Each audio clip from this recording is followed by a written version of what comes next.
We discuss all kinds of things on Let's Talk, Ladies. We've talked about women in business and how entrepreneurship has changed for women of different eras.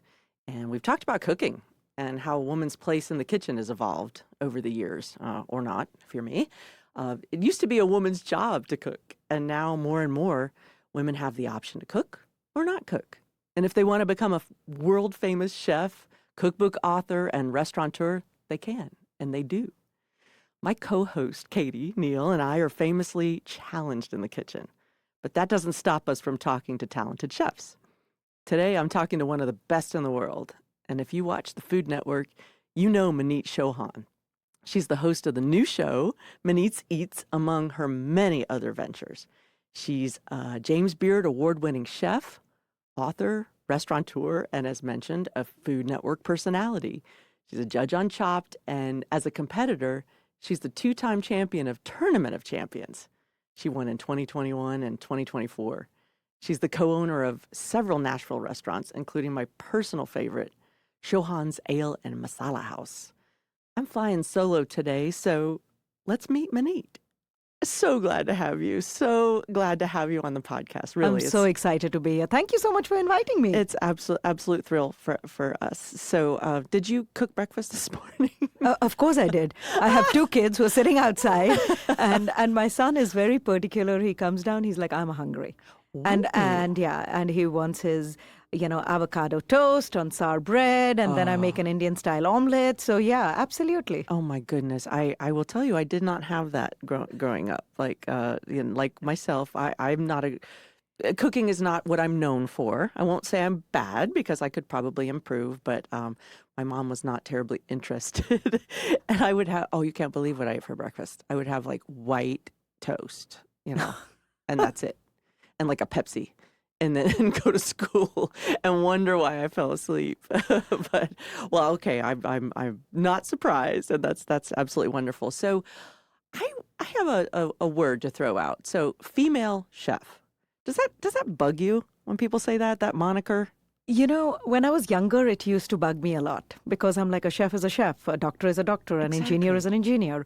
But I think right now at this moment, I do think that it carries some weightage because it opens the doors for the next generation to get into this culinary field. And I think it's important because being a chef, like any career, it's a difficult career because it's a lifestyle choice. It's not a choice of, I want to be a chef. It's a lifestyle choice. And it's not a 9 to 5. It's not 9 to 5. And especially as you start growing in the industry and if you get into ownership, etc., it becomes, it's an extension of you, right? And I do think that getting older as a female, there are a couple of things that you really want, maybe you want a family, maybe you want, you want kids, you want a partner, you want all of that. And I think at that time, you realize that the weight that you carry is exponentially more than a male chef. And eyes are on you, or you're representing your people.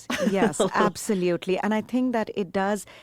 If you show you can do it as a female chef, I think you set an example for the next generation to follow and see you. If you can do it, so can I. Oh my gosh! Well, I think that's happening, and I'm curious because I've heard this now from people. Has being a female in the kitchen sometimes been an advantage? As much as you like, I think of you working in a kitchen with 17 men in India, and that'd be a little intimidating, but is it ever, like, especially when you were starting out, did you ever find it an advantage or something not so much? I think advantages and disadvantages are based on your perception, right? You could take it as a complete disadvantage as being completely hazed, but I took it as an advantage in the sense that it built me up to be the strong person I am right now, where I'm like, okay, great, you're hazing me, fantastic. It's going to make me stronger. Right. And I do think that, and I think I I made it an advantage for me. It made me a stronger person. It made me a stronger chef. At that time, were there days that I would come home crying? Yes, absolutely, because I like, why am I doing this? But I think it made me a stronger person. But I do think that being a female in a kitchen is inherently, women have this ability to multitask, right? We are fantastic at multitasking. And I think that really helps us being chefs in a kitchen, because you've got to keep an eye on everything and each and every moving part. And I think that's amazing. See that, because Maneet, that is why I have not I am not known for my cooking skills, and I get a little flustered in a kitchen when, if somebody's talking to me. I can't cook something if we have people over. I have to do it ahead of time or have my husband do it, because multitasking. Wow. Is that the truth? It is the truth. And I'll tell you, one of the best examples is there's this show on Food Network. It's called Tournament of Champions, yes, right? Indeed, of which you are a champ. I have won it twice, and it's been 6 seasons. And it's really interesting. When it starts off, it's 32 chefs, and majority of them are men. But over the years, for 6 seasons, each and every winner has been a female. Oh my gosh, I didn't realize. Because it's blind tasting, and it is a randomizer, which is your multitasking. So to me, I do think, I try to analyze, everybody's like, why have women been winning this? First of all, it's blind tasting, right? So it really, really works in our favor, which is kind of sad when I say it out aloud. But hey, it's generations and generations of perception that has to be overlooked, right? And the fact is that we are multitasking, and we are like, oh, there are these 6 things in front of us, and we need to put it on a dish in 30 minutes. You got it. Yeah. We do it every morning for our kids, so why not? Yeah, take what you have. Well, and it's interesting that so many of the competitors are men, and so many chefs are men. I mean, I was reading. Oh my gosh. Only 22% of chefs or head cooks in restaurants in the U.S. today are women, and only 6% of Michelin-starred restaurants chefs are women, although about half of restaurant owners are women. So that's encouraging. But it's this chef thing. It's this. My mom-in-law was a pastry chef, and she was great. And just great in every day. And she used to always, and I'd say, Ma, you're a chef. Because she'd say, oh, no, I'm just with her Wisconsin accent. Oh, no, I'm just a mommy cook. And I said, you are a professional chef. You work, you're paid. No, men are chefs, she said to me. Yeah. Men are chefs, women are cooks. Well, not me, but that troubled me that was, well, yeah, if you're going to be paid a lot or you're going to be at the top of your game, that's for men. I feel like that's shifting. I think, yeah, and I think it's generational. I think it's in any industry, right? I mean, for the longest time, engineers, you didn't see women. Like my dad would tell me when he went to, he was doing his engineering in college. Out of 100 men, there was one woman, right? And then when my sister, she went to engineering school, it was 100 men and 20 women, right? It's still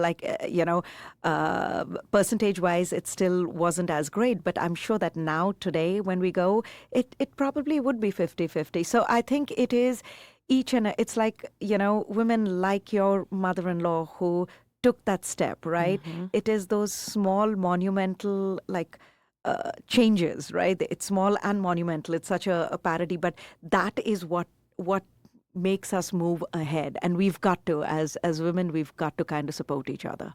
Absolutely. And so you did go to school in India and hospitality. Yes. And then made the big decision to come to the U.S. and to attend the Culinary Institute of America, the Culinary Institute of America in New York.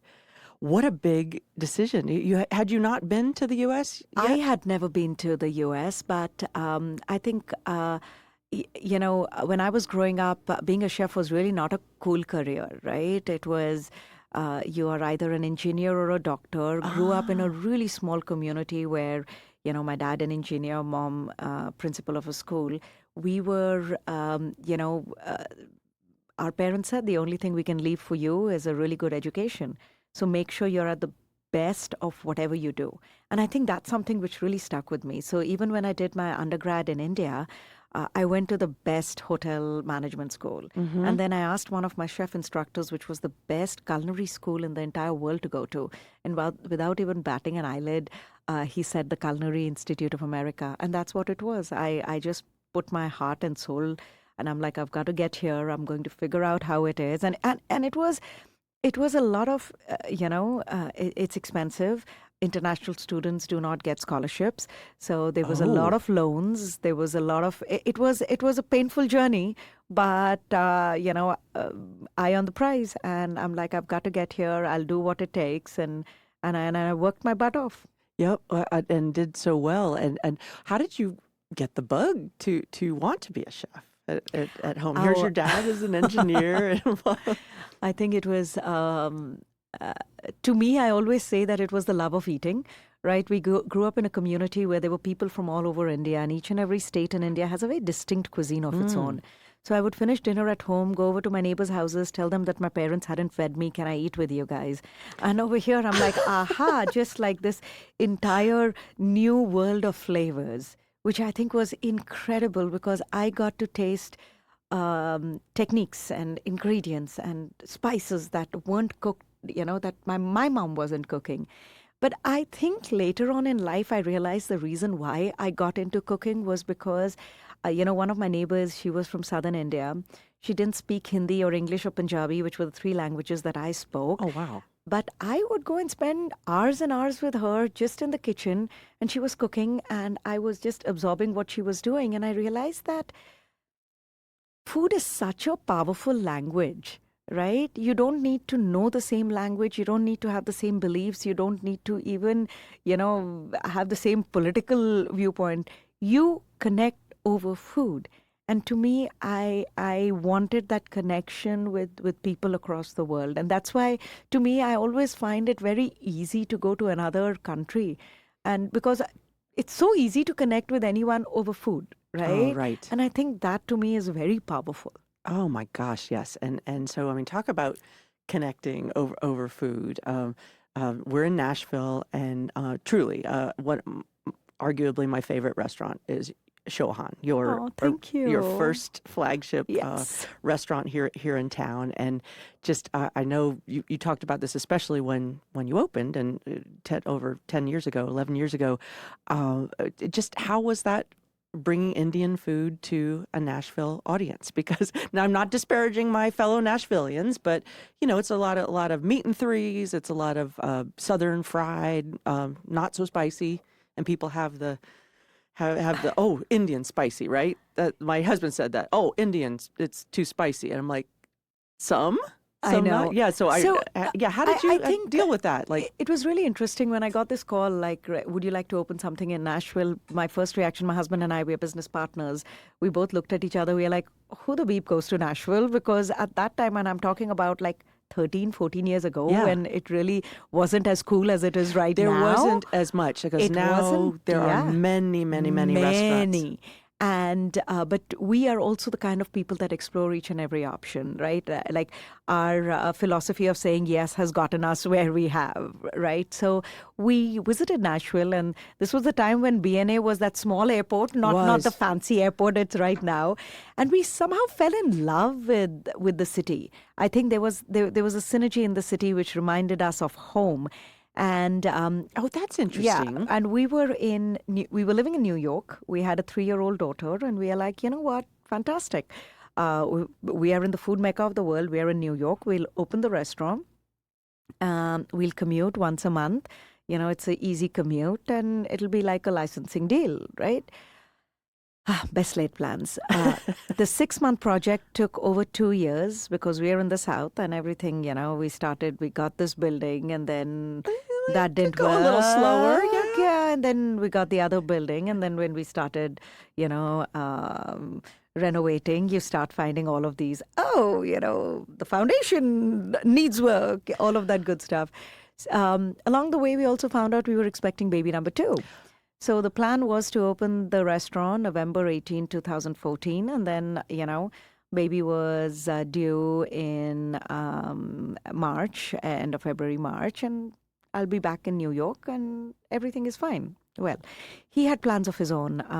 November 18, 2014, he decided to be born 3 months early. Oh, good gosh. At 5 my in the morning. goodness. He was a 2.5 pounder. And, in the evening, we opened the restaurant at 5 in the evening. And Vivek and I, we joke that we had twins on November 18th, the restaurant and the baby. Well, you did. And yes, absolutely. Same day. I mean, And what is the chances same of day. that? It was crazy, and that's it. We are like, if he's so adamant in being a Nashvilleian, who are we to stop it? So he was the reason why we moved. We went back, wrapped up our home in New York, moved over here, and then we were like, okay, now we are going to make the best of it. And I, people are like, you are so smart. You moved to Nashville before it was crazy, Right before it exploded. and all of that. And I'm like, hey, first of all, I think Nashville exploded because I moved here. I'm just Right. kidding. That's it. But I'm That's like, it. yeah, but It was exactly the time. Exactly. But I also say that, you know what, you guys are giving me too much credit. It was our son. He, made us move over here, and we also named him Karma because you need, when you're going through this, you need some sense of humor, and he's our Karma, and we made the best of it, and it was the best move ever. And he's a little Southerner. I do hear you say y'all sometimes. Oh, And yes, I love that. I mean, I think there is, a lot of people make fun of it, but I do think that it is the most. It describes the South in just one word, right? It is like y'all. It Yep. is welcoming everybody. It's embracing everyone, and that's exactly how I felt when I moved here. Yeah, me too. We moved here 20 years ago and then moved away and came back. But same, we had lived in New York, and my husband was from the Midwest, and just the friendliness, and I found that people would say, "Are you doing all right?" And they'd wait for the answer, not like, "How are you?" Moving on, like living in New York. That used to be the craziest thing when I used to be, right, when I would be commuting between New York and Nashville, right, I would come to Nashville and I'm like just walking at Right. New York pace and everybody's like, hi, and I'm like, why are you being, what do you want from me, Right, right? right. And then when You're I would go startling back me. to New York, I would be like, I would look at people, I'm like, hi, and they would be like, what do you need from me? Yeah, I'm yeah. like, uh-oh. You're like a crazy person. I know when you don't shift. Like you're elbowing past people when you get down. I know. It's a wonderful place to live. Well, you still do a good bit of traveling back and forth. Gosh, so many people know you from the Food Network, and what a thing that has been. What a journey that has been. You talk a little bit about your new show, Manit's Eats, which I Yes. have had the pleasure of seeing. So how did that come about? I think it was just a matter of, I think a lot of it happened during COVID when a lot of people were feeling very isolated. And I was cooking a lot, right? Because I was at home. And as I was cooking, I would just put a stand, put my phone on it, and I would just start cooking. And I'm like, this is what I'm cooking at home. And the number of people who really started engaging because they were like, oh, I didn't realize Indian food is this easy to make. And I'm like, yes, it is. And I think literally that's where it started from. And then Food Network was like, let's make like a YouTube series. And then that got really popular. And they're like, okay, can we we'll go ahead and thread this together and make it into a linear series. And to me, the whole idea was pretty much that people are so afraid of Indian food because, I mean, earlier, as you mentioned, right, like spicy. They are regional Indian cuisines which are hot spicy. But when we talk about spice is a word that gets so like misused in the sense people think spice, they think hot. But spices there are so many different kinds. They have such different personalities. They are sweet spices like, cinnamon or cardamom or star anise, right? They are smoky spices like cumin or black cardamom, right? They're grassy spices like, kasuri methi or fenugreek leaves or coriander. So the idea over here is to understand the spice and not get afraid of it. And that's where I really want to educate people, right? The food that we make for example, the chicken tikka masala, which is like people love it and Yep. they associate Indian food with, which by the way was invented in, London and I mean in England, not even in India. But the version that we make at the restaurant is a 3-day process because we're making 3 different sauces, and it's an involved process. And of course, people are going to be afraid of trying to make that at home if I show them how we make it from scratch. But over here, I'm trying to have everyday, people who've got 30 minutes and they're like, I want to make Indian food and I want to demystify that. And that's literally how it started. Just to go ahead and move the curtain and show that, hey, listen, I am not making dishes at home which take me 3 days to make. I have kids who are hungry, and I have half an hour, and it's pretty much a chopped episode where I'm opening the fridge and I'm like, boom, There boom, you boom. go. This That is is what your I life. have. Okay, this is what we are going to do. Yeah, your life is a chopped episode. It's a chopped episode. Well, and it seems, I mean, just saying your life is a chopped episode. It just seems like you just roll with things so well, and we're celebrating just your successes, women chefs' successes, but there's hard times tue. There's there's restaurants that have closed. There's how do you deal with those things? Just keep rolling? I mean, roll with it is definitely been my philosophy. And one of the mottos that I live with is nothing ventured, nothing gained. And failure is something that is a part of life, right? And is there heartache? Of course. Is there heartbreak? Of course there is, right? But the amount that you learn from failures is so much more powerful than what you learn from your successes. Oh my gosh, I completely Right? agree with that. Yeah. I completely, I just can't imagine. I had a friend when I was younger, right out of college, who had gotten nothing but straight A's, everything perfect. And then she failed the MCATs. Right. And when she wanted to go into medical school, and I mean, she couldn't get out of bed Yeah. for 2 weeks. Yeah. And I looked at her and I said, I'm really sorry, but you're so smart. You're great. And I just thought of all the things I'd failed. Yeah. And I was glad for it because I think that does make you who you are. I struggled through school. Right? Because it wasn't something that I wanted to do. But as soon as I The started... studying part or the tests? Or, I mean, it just wasn't something that I was interested in, right? But as soon as I got into hotel management, I topped each and every class because that's something that I wanted to do. And that's something which I keep on telling the kids also. I'm like, you know what? Yeah, school, you've got to do school because that is your foundation. You've got to build on that. But once you figure out what you love, you'll thrive, right? And of course, you will have heartaches. You will have heartbreaks, right? And but you don't let that stop you, right? You're like, okay, this is what I did wrong.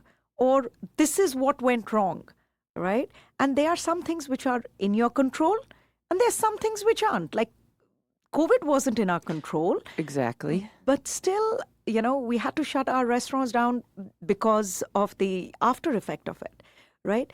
But then we also realized that, okay, how can we nourish ourselves and how can we make sure that this doesn't bring us down? So, I mean, that's life, right? Life cannot be just one emotion. You have to have your highs, you have to have your lows, and you just need to learn how to, let the highs not get to your head and let the lows not get into your head. And I think that's what it's all about. I think so. And I feel grateful for things like, just things that you've been through. Then the next thing that comes down the pike, I've done that. I will just, we're going to get through that. It's not the end of the world. Well, so as a leader, as a boss, how do you inspire your folks like to during difficult times or during, hey, this is a hard day or this is something we weren't expecting? What kind of leader are you in those situations? I believe in leading by example. So I wouldn't expect anybody to do something that I'm not willing to do. I think that is very important. And I do think that the underlying aspect of being a good leader is to be respectful and to have empathy, right? You cannot be a harsh leader. You can be a firm leader. But you cannot be a harsh leader. You cannot be an unfair leader. Because in the end of the day, we are dealing with human beings, and respect is something that all of us crave for. That's what we live for. That's what we work towards. And if you're not showing anybody respect, then why would anybody work for you? Why would they be inspired to do anything for you? Yeah, I sort of wonder that. I don't know what that situation would be. It's like if it was some sort of like glamorous company or making zillions of dollars or something, but you wouldn't last. No, you wouldn't. I mean, I have worked in situations where I felt very undervalued, even though I was, working my butt off. And you're like, you know what? It just takes walking into the kitchen and saying, "Good morning, everyone. How's everyone doing? How's your family doing?" How much time does it take? Like just to show just a little bit of humanity. Yes, I completely agree with that. Well, you seem to have so much energy. How do you have so much positive energy all the time? I want some. I think it comes from the attitude of gratitude. I'm so grateful for any opportunities that come our way, right? I mean, it's a small opportunity, it's a big opportunity, whatever it is, I'm grateful. I'm grateful. I'm grateful to be sitting over here and having this conversation with you, right?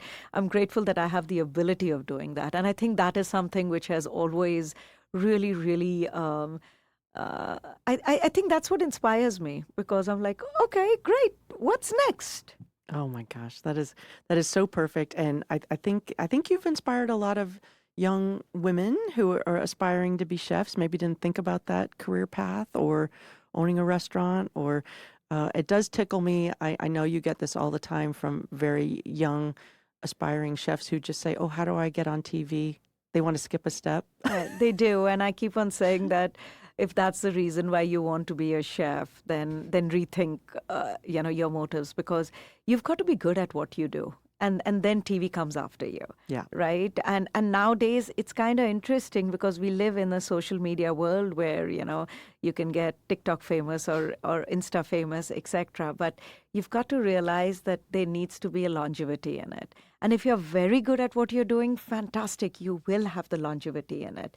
But if you are just kind of doing gimmicks for the gimmick sense of it, then it'll be great for a little bit and then it'll fizzle out really soon. So have a strong foundation, because to build a skyscraper, to build a house, you need a solid foundation. And if your foundation is not solid, then what are you going to build on? Whatever you build on will crumble. Yeah, that's right. That's right. So start with the basics. Okay, you've inspired me. I will. What shall I cook? What's the easiest thing I can cook tonight? I think if I make an Indian dish. I think the best thing that you need to do is you need to stop being afraid of being, of cooking.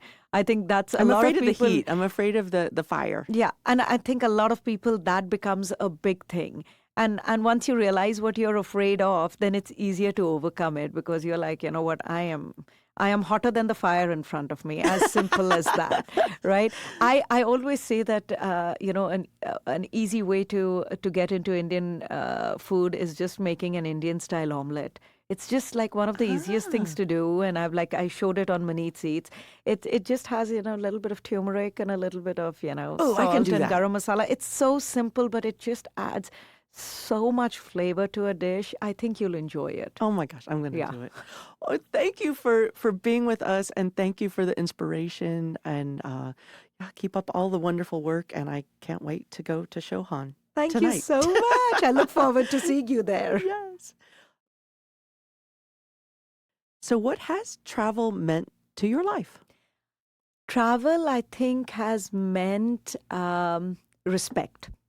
And the reason why I say that is that the more I travel, the more people that I meet, the more cultures I see, the more food I taste, I realize that in the end of the day, all of us are pretty much the same, right? There is more that joins us than separates us. And if you respect the place that you go to, if you respect the people, you respect the food, I think you are a much more grounded person. And I think it just broadens your horizon like nobody's business.